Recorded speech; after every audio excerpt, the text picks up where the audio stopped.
Welcome back to the Fire You Carry podcast. Hey, you know what? First of all, I think Fairlife, if you're listening, these are my new favorite things. What is that, chocolate milk? It is. It's got 30 grams of protein. Oh. It has 2 grams of sugar, and it's supposed to be some sort of monk fruit. Okay. And it's lactose free. Ooh. But these are my afternoon hitters when I'm craving coffee or something like that, or even after dinner. When that I'm little bottle has 30 grams of protein? 30 G's, dude. 30 G's. Wow. And they're delicious. So, Fairlife, if you're listening, sponsor us, because I get these at the old Costco. We'll talk about your beverage every episode. And they're delicious. I'm just saying that right now. All we want is a couple of free pallets of milk. Chocolate milk. Yes. And they're great. But I do think, what's the word? Satiating. I feel like it gives you that little, I don't know about you, but you need a little topper offer after dinner, a little something sweet. Yeah, that's a real thing. The craving for some straight up sweet carbs after a meal, especially after dinner, that's a real thing. Yeah, I don't know. I don't know if that's just trained or if that's your brain. I don't know what that is, but it's real. So I've been trying to do my best to do these Fairlifes, but they kind of get expensive. A case of them is like $35. But how many in a case do you think? I don't know. 10? Enough to get through a month, I think. Yeah. Okay. Yeah. So it's just a little maybe like bucky. 18 to 20 or something like that. Okay. But they're delicious. They give you that little pull of sugar, but you're really not. But then you got protein, so I think I'm doing something right for myself. I'm gonna have to see that ingredient list. There is some science in it. Let's zoom in right here. Yeah, there is some out science if you're on the YouTubes. There's always science in beverages like that, but it doesn't necessarily mean it's bad. A lot of times you'll see those big sciencey words, I can't think of any, methocobalamin or whatever, and all it means is vitamin B. Yeah, cellulose gum. I don't know what that is. Natural flavors, of course. Whatever. I think that's like paper gum. It's like gum created from paper, it sounds like. Cellulose. Perfect. It sounds like it came from a tree. It's good for you. Yeah. Dude, but yesterday, I got a shout out before we get into this episode, which is going to be great. I happen to take my daughters have been in the Junior Olympics, the Junior Lifeguarding down in San Diego, which my wife is pissed about. Actually, she's doing better now because we live an hour away from the beach.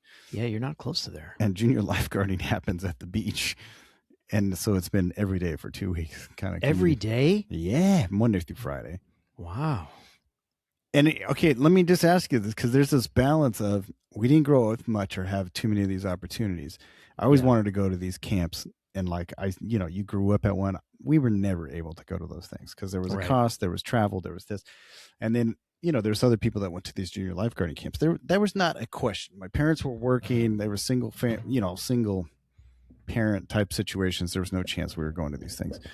So I feel like a very big pull to give the kids opportunities that I didn't have, but sometimes it's not that great. But this one is very cool because I love the beach personally. I love going to the beach. I love going in the water and surfing and doing these activities. And this has been selfishly great because but I do see that they're gaining unbelievable confidence. This last 2 weeks, if you guys haven't known, has been some of the largest swell in California. It's been like 6 to 8 feet, which is massive for us. Yeah. Nothing. And it's been gnarly. And so the first day, even the lifeguards were like, we don't know if this is going to go down. And they did it. And they the girls did brave through the biggest surfs that they've been through and had to do some rescue situations and run through these big waters and get through riptides and all this stuff. And I just watch them by the end, tomorrow is their last day. So it's the end of the 2 weeks. They're like, whatever, if it's 8 feet, it's 8 feet. Let's go. In. They and it's such a cool thing to watch their confidence rise huge and then know that they can swim super far out to a buoy where almost a dolphin touched them and all this crazy, these cool stories over and over again.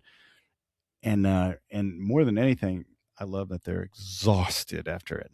Oh, swimming is exhausting. Let me understand though. So it's a 2 week camp and they're teaching them to be lifeguards. It's like a junior lifeguard training thing. So it's like, think of a cadet program or something like that. Okay. So it's kind of like preparing the way. Yeah, they have the actual lifeguards. There's probably 50 to 100 kids out there. Oh, wow. And it's age group based. So my older daughter, who's 13, is doing more advanced things where they're like Yeah. actually rescuing people from the water, or simulating that. The younger kids are just, frolicking. There's like, I think 9-year-olds out there. I think you got to be 9, but it's pretty cool because you do have to test to get in. So you had to do a swim test to get in. And then, man, they run like 2 miles on the beach every day. They're doing these run, swim, run things. So it's a phenomenal program. I think wherever you go, it sounds like they really put it on these kids, and they are like starving and pass out tired at the end of it, which is awesome. That's rad. That sounds amazing. I mean, that's a big commitment for the drive, for sure. That's the Is. kind of thing, though, that after the fact, later, that's the part you don't remember. Time on the road is rough, for sure. But the memories and the lessons and stuff, that's what carries through. It's not like a year from now you're going to think back to that and go, oh, man, that was so much driving. You won't even think about that part of it. No. But I get it. In the moment, that's a big commitment. That's a lot of trips up and down. We're not doing the this 15. next year. Yeah. But it was very cool because it happened to coincide with the police fire championships, which is in San Diego, where if you guys don't know these championships or the Firemen's Olympics or whatever, you have a bunch of first responders competing in, every event that you could possibly think of, from archery to flag football to weightlifting. And our very own program guy and my captain and great buddy, Josh Nessa, on a whim said, hey, I've been lifting heavy lately. I should go try this push-pull. Oh, man. So it's a deadlift and bench press competition for a total. Total for both. Okay. And so it's not like, I don't know why they don't do the squat, but I could probably see because of the time it would take to get all the guys through it. Yeah. But I did the powerlifting thing. We were in the strongman stuff, and I've always been super excited by that. So I think he might be trained for a month, maybe push some heavier weight than normal. But he showed up, and it's a full legit competition. You have to be in a singlet. There's rules. Yeah. There's a pause at the bottom of the bench press. And he crushed it. I was getting so pumped up. And so the one powerlifting competition I did was in a gym, in a powerlifting gym. Yeah. And it was deafening. There was nothing but hardcore music playing. Yeah. Everybody's in a singlet. Everybody's super big. I wouldn't say fat, but they're huge. No, powerlifters are big dudes. Yeah, I get it. Tatted up. It's deafening loud. You're sniffing ammonia salts. People are slapping each other on the back. And my wife was like, this is the least attractive sport that you've ever participated in. And it's really annoying, and we might leave, Power. Which I was like, leave, because we're lifting heavy stuff, I'm going to do this anyway. But this one was in like a hotel lobby. I saw the video. No music. And it was like, dude, how are these guys getting gassed up for this, Yeah. Anyways, my guy came out. He's 44 years old and just crushed it. I think he had close to 400-pound bench press and close to a 600-pound deadlift. Takes the win. And it was just very, very cool to watch. That's so impressive. Somebody just walk in without ever competing in this, where most of these people, I promise you, all the guys have been doing powerlifting for probably 10 years. Yeah, and that's what they do. And there's a whole science behind that. I mean, because how many lifts do you get to warm up to your total? You get a warm up before you go out, so there's probably like a 30-minute warm up behind. Okay, like backstage. So you get one lift. You get one lift.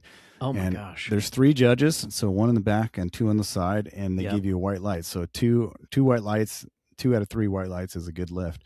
But it's so much harder than you think, because when a normal bench press bro is just like, you're doing this, you have to there's commands, and they're like lift, down, and then you have to hold for a long time, and then the press, and then rack. And so it's like a whole thing. Yeah. Anyways, I'm super proud of my guy. He just shows up, and he's probably one of the more impressive human beings. A lot of them did not look like, he could run circles around them, so it's not his main thing, which is always very impressive to me, is that not only can he lift just astronomical weight, but he could also outrun any of us, and did the 4x4 by 48. I was going to say, this is the guy. Great job, Cap. Proud of you. Proud to know you. Don't come around too much more often to the program, because you make me feel bad about myself, but you're always welcome to come back. Absolute stud. But I think the cooler thing is his family is there. My family is there. Yeah. and watching like the seeds planted with his son, Mm. who he had a challenge to say like to get 10 pull-ups by the end of the summer. His kid already did it. And then my daughter was like, "Hey, that looks pretty fun. Could we lift in the garage?" And it's another connection point where it's just like, why would we do these things at our age? It's not just a self fulfilling thing, but he gave all the glory to God and said, "Hey, this is, this is for my family to show the kids what we can do." That's so cool. And it was just a very cool moment, man. And it was cool That's for the cool. kids to ask like those questions. And I love things like that. And I always said, like, putting an event on the calendar, it's not just for your self glory. There's so many little ripple effects, I think, that happen from those things. Yeah. Yeah. Yeah, that's rad. Do you remember the time that we went down and competed in the fireman Yes. Olympics in the CrossFit competition and got totally destroyed? You remember that? We got whooped We by got his brother. destroyed. What? Yeah. Captain Nessa's brother was there? Yeah, who was a top 10 CrossFit at the time. We didn't know them at the time, but JC Nessa was, I think, works for Newport Beach or one of the OC, and he was on the team that destroyed us. Yeah, we got wrecked. So, I told Indigo, man, probably 6 months ago, and I don't remember where we heard this, but the 10 pull-up challenge for $100 for your kids. Who did we hear that from? That was Nessa's thing that I adopted with my own daughter. Yeah. So it was Nessa. Okay. Thanks, Cap. Again. You should come on the podcast, by the way, if you're listening to this. So I have told Indy that when he can do 10 clean pull-ups, he can have $100. And he's 11 years old. And he's been working on it, but he works on it off and on. And I'm being totally hands-off of this thing because I know that if I got on him and kind of forced him through it, I could get him there. But I want it to be his own thing. Right. So he goes through these phases where you'll see me on the pull-up bar, and then he'll be like, "Oh, I want to do it again," and he'll crank out maybe 4 or 5. He's like, he could work on it for a couple of weeks, and he would get there. Yeah, but he keeps doing it, and then he has a stool he puts down below the bar because he can't jump over the bar that I use. Yeah. So he'll get his like 4 or 5, and then he'll kind of put his feet down, and he'll get he'll kind of jump and get the last one. So he's like, "I did it," and I said, "No, I told you the standard. You know the rules." And he just keeps saying, "I'm never going to get it. I'm never going to get it." And I keep telling him, "You won't unless you train and practice and work consistently." And I keep reiterating, here's how you do it. Here's what you want to do. And it's going to be great when he gets it because it's going to be his thing. He's going to have to make the decision that he's going to really work at it. And it's not just going to be a here and there thing. And, he's at the age where he's so busy and running around. He's not too concerned about it, but it keeps coming up. So when he gets it, it's going to be really fun. That's cool. Just a suggestion, but you may want to give them a little benchmark. So I gave $10 for 1, 20 for 2, 30 for 3. And you work up to the 100. So when she got 3, she got $30. Now, Josh, I think boys, they're already there, right? So maybe it's $5 or something. I don't know, whatever. Right. But when they see like fruit from their labor, that's a good idea. There's like a motivation thing, like because she went parading around where she's like, she knows there's something tangible. That's a good idea. That might be the kick he needs. Yeah, but super fun. Yeah. Okay, so leaving the competition, my wife knows me well. I'm on 10, dude. I'm like looking at numbers, and I already looked at my starting strength calculator again that I was looking at, and it's just one of those things. And she's like, "Are you going to sign up for another powerlifting comp?" I said, "We'll see. We'll see." But I know in my heart, in that type they do age and weight class based. Age too, and then there's an open. There's an open.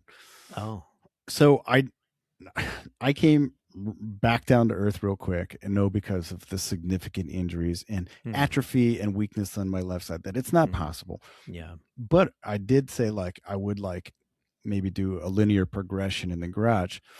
But it was kind of funny because we had talked about the "we'll see" answer, which she just rolled her eyes at. Oh, the "we'll see." And I was like, I had to come back to her and I said, "No, this is a no. I can't do this. I got to be smart." But "we'll see" is a thing. It is a thing. I was doing some research, listening to somebody else's podcast, and this thing came up, and it was an immediate just punch in my face of something that I've been doing horribly wrong with Indy, specifically with our youngest son. And just this idea came out and kind of just struck me. And it's this idea that at work, as men, as firemen, we're decisive. When there's something that needs to be done, we're going to either just do it and execute, or when someone asks us, what do we need to do, or how is this new, we just answer. There's no, well, maybe if you do it, you're going to do it this way, or we're going to go do this. It's very definitive. And yet when I walk through my front door and Indy comes to me with a question like, can we go to the park today? Then I suddenly become like I become a politician, and all the decisiveness goes out the door. And I tell Indy, we'll see. And just like you just highlighted, we'll see is a terrible answer, especially for a kid. And I've been doing this consistently, and I've watched what happens, how he responds, and I just wasn't picking up on it. For some reason, either I was never taught that this was a bad way to communicate to your kid, or I have forgotten. Probably more likely I forgot. But yeah, let's talk about that. What happens to a kid, especially, and then we'll get to the wives after this, I think. But what happens to Indy at 11 when I tell him we'll see about the park? What does he think? Well, I first want to go in. I think there's some natural thing about when you turn the hat backwards and you walk in the door, we literally drop the armor, drop the costume. Yeah. And sometimes it's nice just to turn your brain off. And I think there is a little bit of that hyper awareness when you're at work, where you have to make decisions quickly, and you're always being very decisive. And when somebody says, do this, say, sir, yes, sir, and you go do it. And it's nice to basically turn your brain off and not have to do that at home. So I think there's a natural thing for that. But at the same time, I think you're the leader of the household, right? And like, I think, we have to go in. I've learned by default, not because we have talked about this or listened to a podcast, but I noticed that I have women in the house, the girls, it's not sufficient answer for them. I have used we'll see, but she just goes, when, how, why, when, what time, when, and it never ends. And then I get irritated and I'm like, stop. So I have to like very specifically say, this is what I got going on. Everybody, what we got going on. This is what I got to do if it doesn't get done or whatever. And I have to like give them the schedule or the calendar of what needs to get done for that to happen, or else it'll never stop, Yeah. It's really interesting to me because I feel like subconsciously when I tell Indy we'll see about whatever it is, the park, he wants to go shoot his BB gun in the woods, whatever it is, most often I'm trying to nicely say either no or not right now, but I'm trying to do it in a gentle way, right? So I don't hurt him. But the reality is what that breeds for him is anxiety. He hears it as a maybe or a yes later. And so he then goes into the mode of he's going to continue asking because he's got this open-ended, he doesn't know what to do with that. And so it just creates this environment for him where he doesn't know what's going on. And for him, his whole world revolves around wrestling at night or going to the park or, whatever it is that he's thinking about doing that day. For me, like you, I've got a checklist. I've got the other things, the stuff that has to be done. I have to disassemble the dryer and fix it because lo and behold, for some reason, there's always beads in the dryer and they get in between the drum and the body of the dryer and they make a horrendous noise. So I got to disassemble it for the 5th time because of beads. I don't know. I'm going to blame the female folks on that one. Who has beads in their pocket? Anyway, types. I get distracted. But it's interesting to me because just the realization that saying we'll see about something instead of no, that no is actually a better answer for him. Or like you're talking about, no, not right now, but after we disassemble the dryer and rebuild it, if there's still sun outside or, whatever, then yes, we'll go, like that type of thing where there's a target, there's a clear, like we have to do these things first. But I've been stuck in that. I've been doing that a lot to the poor kid, is just telling him no or maybe, and it's just too open-ended. I think it's great that you bring this up because number one, it sets them up for disappointment, and they're going to be disappointed in you because you gave them kind of an out, like or hope that they were going to go do the park or do whatever. Right, and then I'm going to end up saying no. Right, and so so we ran out when of time. we say we'll see, that's basically a soft ass no, right? Yeah, It's like right. a really soft way Yeah. of saying no. But there's still some hope throughout the day Right. that maybe Dad will come through this And then time. we're killing their whole vibe by saying we'll see. But yeah, I felt like with my girls, I have to absolutely say no or yes, and then you know, you have to be a man of your word. If I know anything about my children, they will hold you to the yes. Oh yeah, yeah. Till their deathbed, right? Yeah. If I said we can go get ice cream 3 weeks from now on Thursday the 28th, they're gonna say they'll remember that. Like, yeah. Oh, yeah. And everyone said you said on Thursday, and so we have to go get that ice cream. Yeah. So I feel like in a good way, I think we have to force ourselves to be decisive. Yeah. And say yes or no. And then if Yeah. it is a yes, maybe with a caveat, yes, we can do that, but it'll be after this or after, you know? Yeah. But man, when you have that ability or you do say yes, what a great challenge to us as dads or husbands. Like, now I really have to follow through. Yes. Because while going to the park for the 10th time this week isn't that big of a deal to me, the lesson that it teaches Indy about me and being a man and how we communicate, if I tell him yes and then I don't take him, like that's devastating. Like, I can't trust my dad. I'll lose it. And as men, we can just say, yeah, we'll do that, and then just not do it. Like, it's a terrible lesson, but it's a cool call to action. And I can't talk today. I've had that experience where beginning of the day, he says, Dad, can we fight tonight? And so before he goes to bed, he likes to fight. And I have been trying my best. It's weird. And now in that sense, I've been trying to give him a yes, because I know that by the time I get to the end of the day, I'm tired.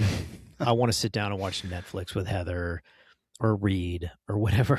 And so it's hard for me to say yes at the end of the day. So if I say yes at the beginning of the day, now I'm contractually obligated, right? I got to do it. So I try to tell him yes early.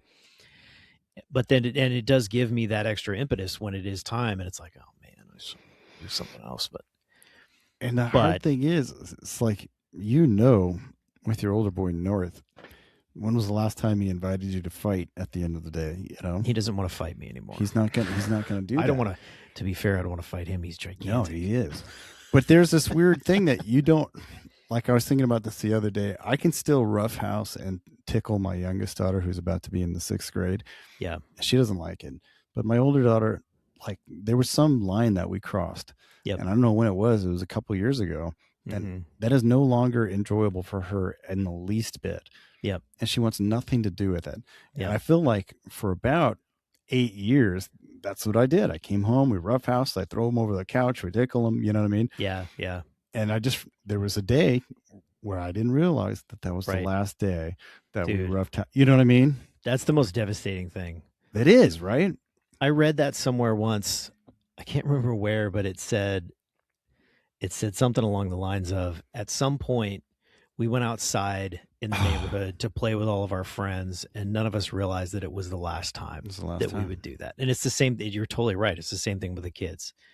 So yes, that is golden. That's part of the reason why I say yes in the morning when he asks me, is because I know that's a fleeting thing. Right. And dude, to be honest with you, part of what we do, I've talked about on the podcast before, but part of what I've done in the past is I physically pick him up and throw him in the air, and he lands on the bed. It's a great time. Yeah, you have to.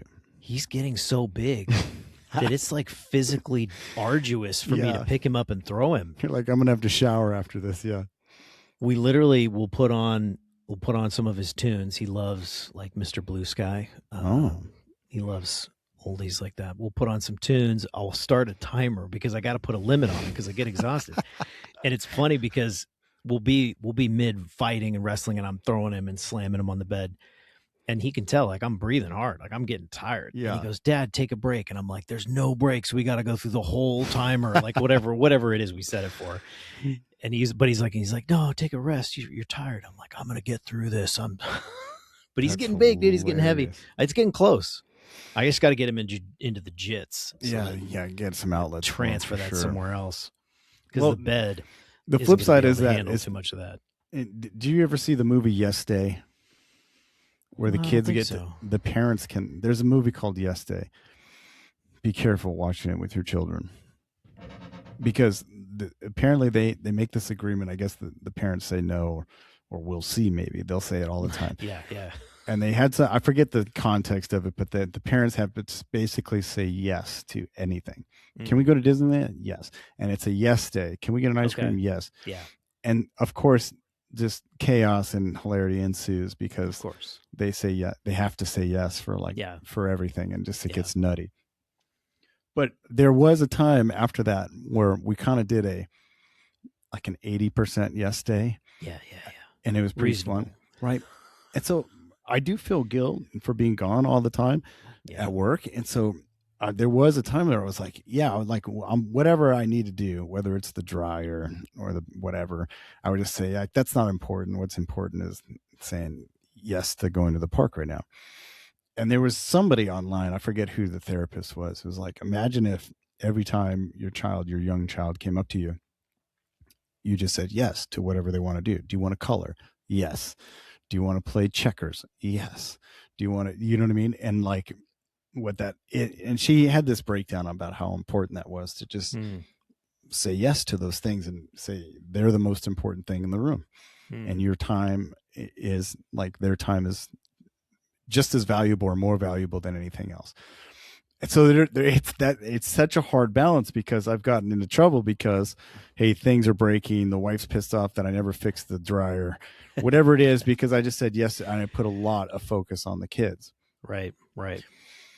So there's never a right balance, but I Yeah. usually try to check in with the person who runs the household, which is Harmony, Fair. and say if there's like a major thing that said, hey, we've been waiting for 4 days for you to come home, I need this thing done, then I have to like make that a priority. Yeah, yeah, And then I can kind of go ballistic with the kids. yeah. That's interesting too, what you just brought up, because the way you communicate to them is important as well. That difference in saying yes or in saying yes, I want to do that with you. Like those are two different answers. Right. Not I'm just going to do this to appease you, but actually I know I want to do that with you. I want to get down on the ground and build Legos or, whatever it is. That's interesting because that changes the way it's perceived by them, that dad's not just, putting up with this and doing this as a chore, but it's like he values that time with me. Yeah. There's just this last couple of weeks, the World Cup has been on.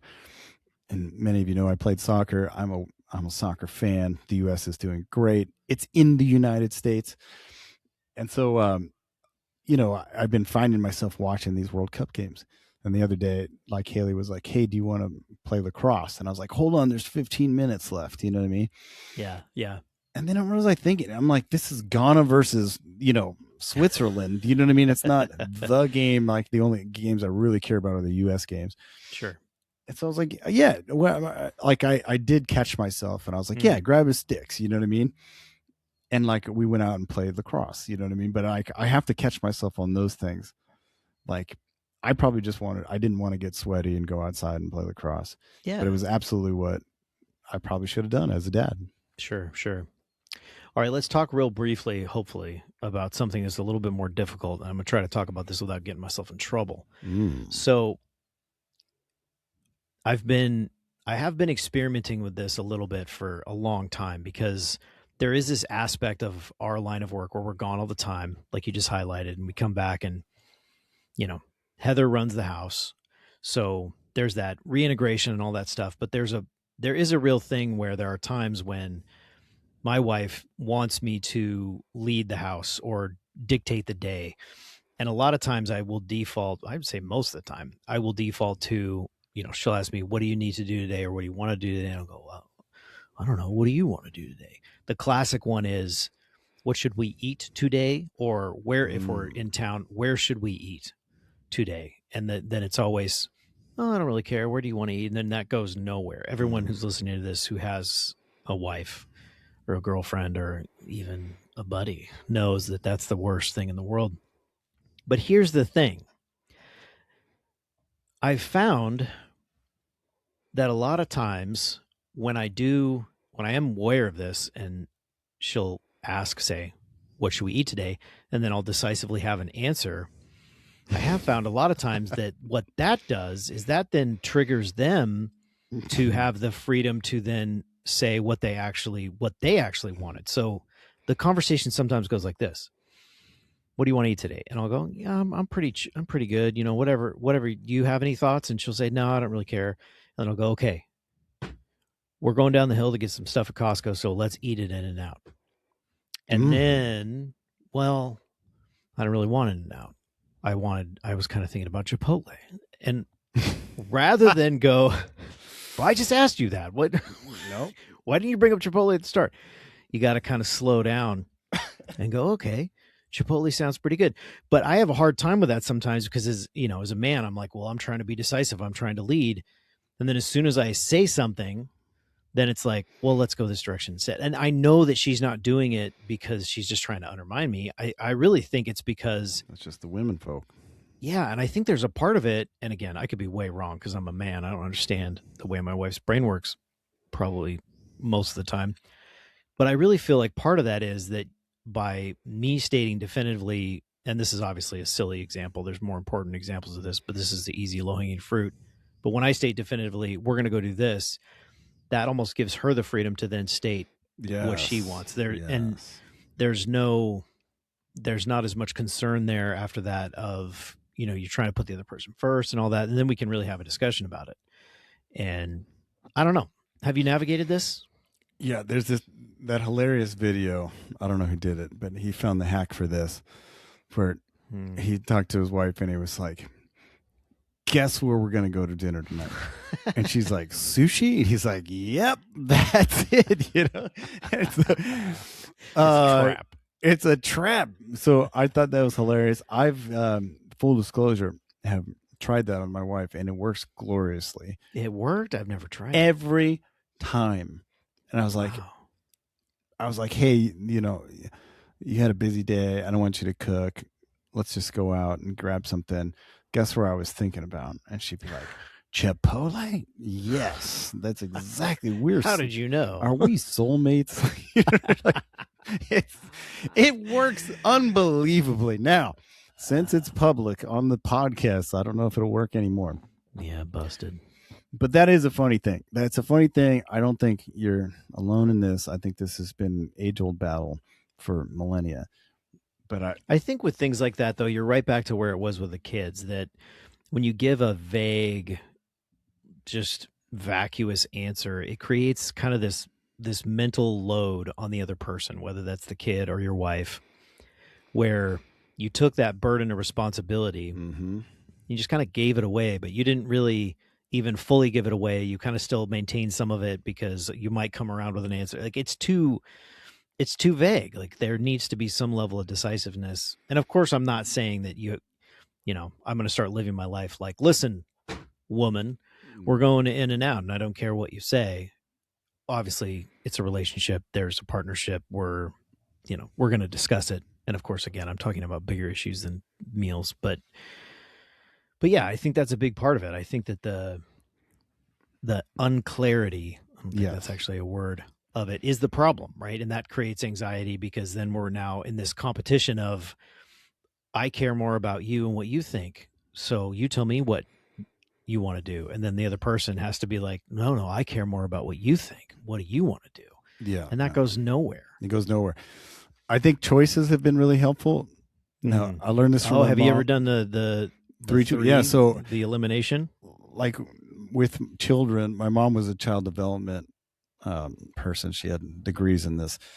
And she always said, like, if you want them to wear the sweatshirt, you can't just say, grab your sweatshirt. They'll like, no, I don't want a sweatshirt. No, I don't, Yep. You just say, do you want the blue one or the black one?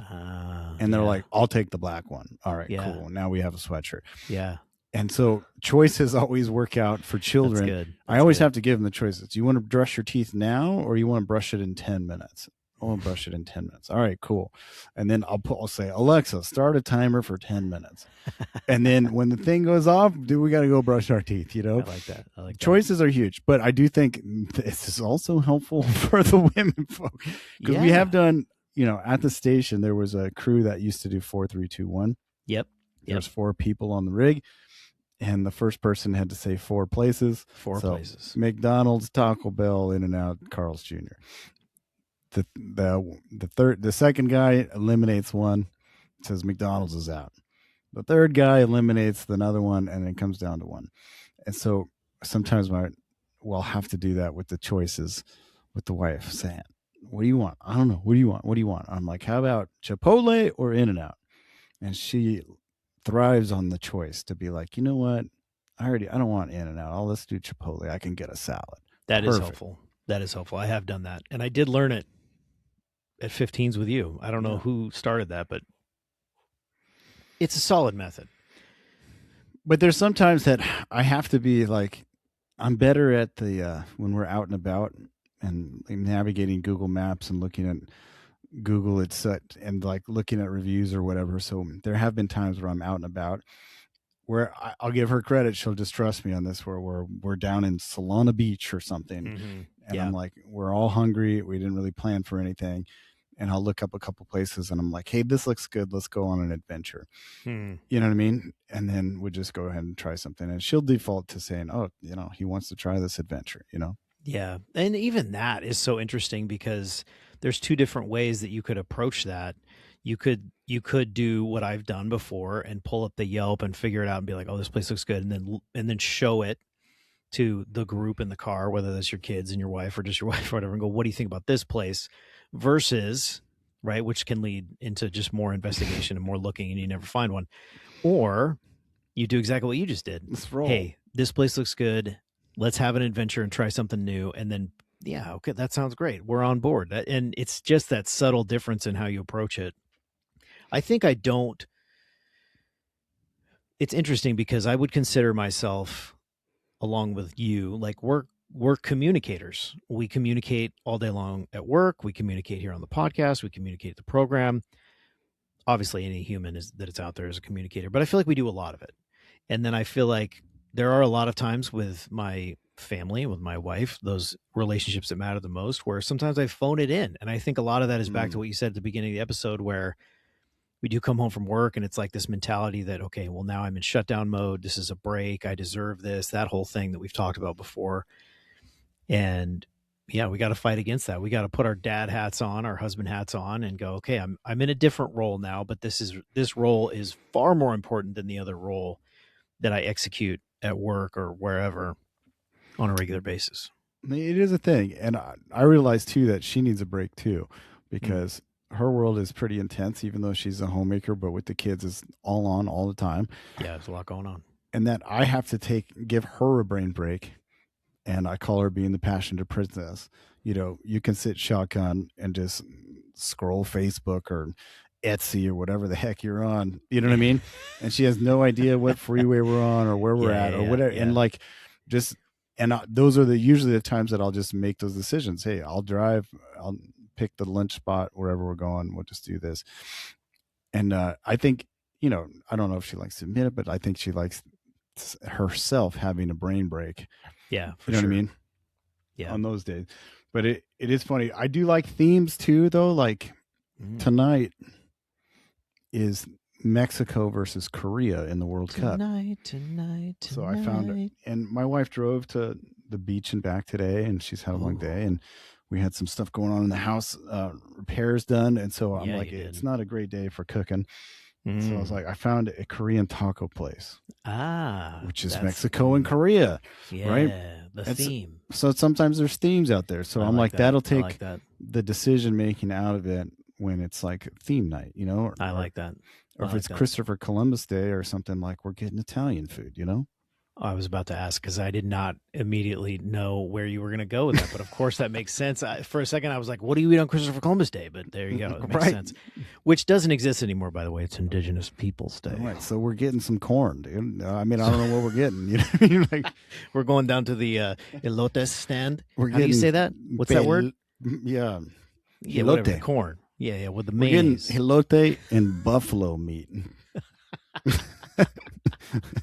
That sounds good. Yeah, real good, dude. This has been good. Before I forget, I got to shout out program guy Ryan. He was just at our last class, and he came up to my house this week No, Estrada, Oh, cool. the other Ryan. Yeah. So he came up and we did a workout together. And this he's a savage, rad dude. I did take him out in the woods and we did mess around with a caber that still lays in the forest from back in the day. So we messed around with that. And then this guy's a trooper, dude. Right now there's these biting flies on the mountain. They're called deer flies. They're horrendous. And this time of year there's always a lot of them. And right now there's more than usual, so it's hellish to be outside. These flies bite? They bite you. Yeah, they're That's biting terrible. flies. It's like a mosquito, except if you imagine a mosquito that was a fly, like a large, black, slow-moving fly. They're terrible. Hurts when they bite you. Anyway, there's a bunch of them outside, but of course, we're not going to work out inside. No, you gotta because go we're men and there's kettlebells in the forest. So we worked out outside, and he braved the the 30 minutes of biting flies while you're trying to swing kettlebells. It's kind of it's an adventure. We could call it an adventure. Yeah. But we had a good time. We hung out and went and had coffee and a sandwich after that. It was cool.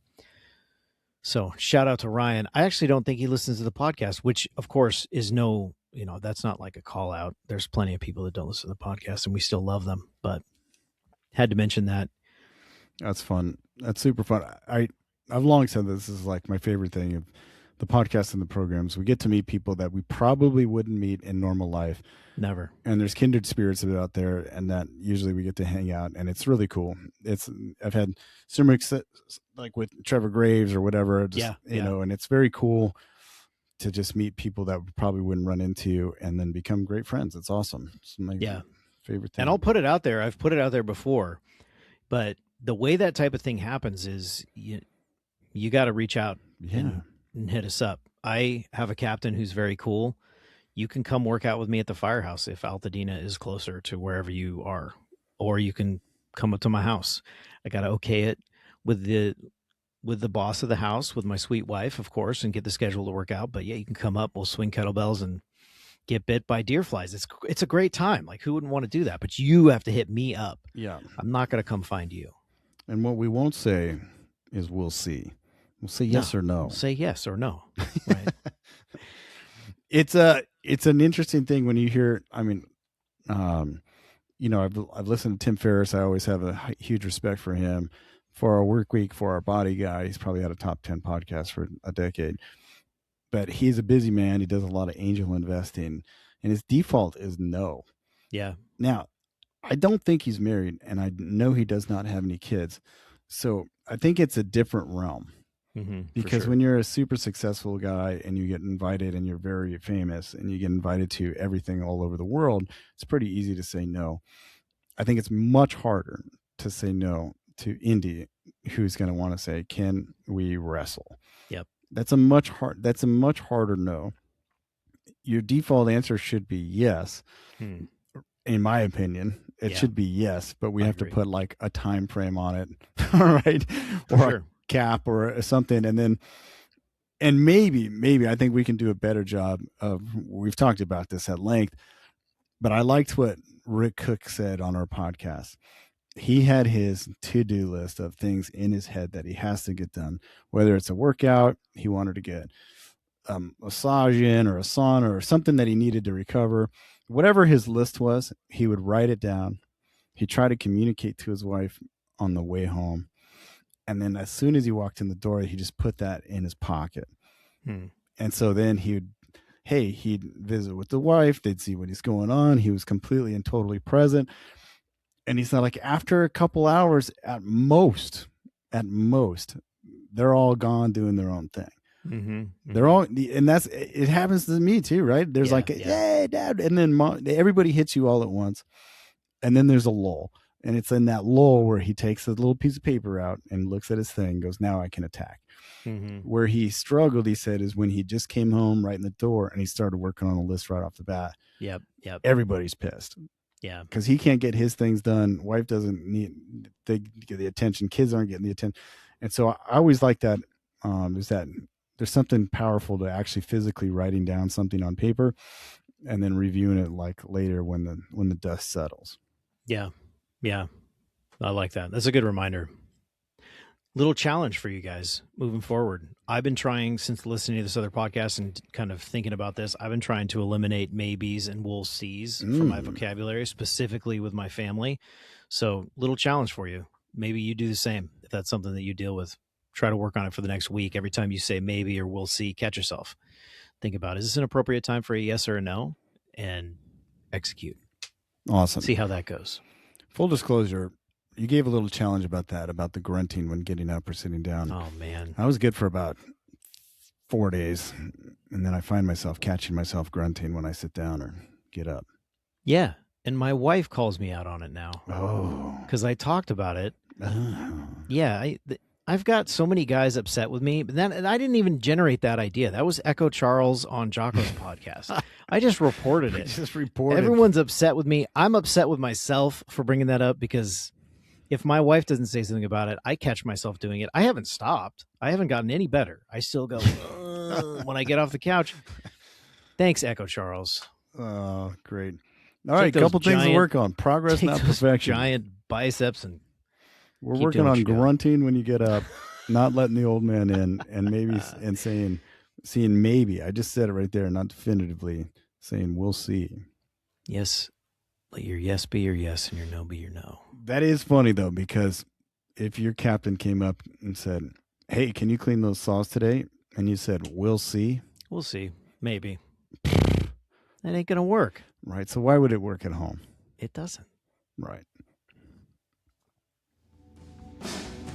This has been the Fire You Carry podcast.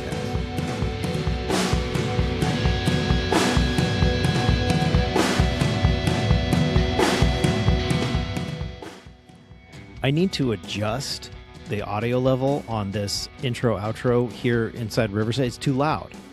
It gets too loud too fast, so it doesn't give you enough time to say the thing. Say it again right now. This has been the Fire You Carry podcast. Awesome. Well, see you tomorrow, sleeping giant. Oh, dude, tomorrow, sleeping giant. I might push you in the pit. Well, you're going to have to. Well, we'll talk about it. Thanks for listening, guys. We'll see you next week.